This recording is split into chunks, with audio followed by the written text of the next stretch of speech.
Ako si Oshi at samahan niyo ako sa paglilinis ng mga nakadisplay dito sa dalawang divider namin. Ano pang hinihintay niyo? Tara! Ayan, dito pinupunasan ko na yung mga frame, tas nakita ko tong bahay na ginawa ko dati. Sana soon mapatayo kita. After niya na itinaas ko na tong mga banga na nabili ni mama dun sa mga dumadaan dito dati na naglalako. After ko malagay ang mga banga, pinunasan ko naman. After niya na inalis ko naman tong mga trophy, medal at saka mga frame dito sa may baba. Tapos yan, pupunasan ko ulit sila. Sobrang tagal na kasi nung last na napunasan ng mga yan. Kaya sobrang saya ni mama na sinipag na ako sa paglilinis niyan. At yan, pinunasan ko na yung trophy at saka yung medal, tapos yung mga frame, yun palang trophy, nakuha naman yan ni ate sa pagsali-sali namin.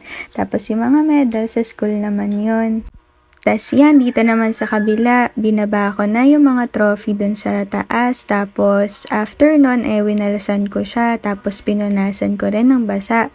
Tapos after nun, inisa-isa ko nang linisin to mga trophy.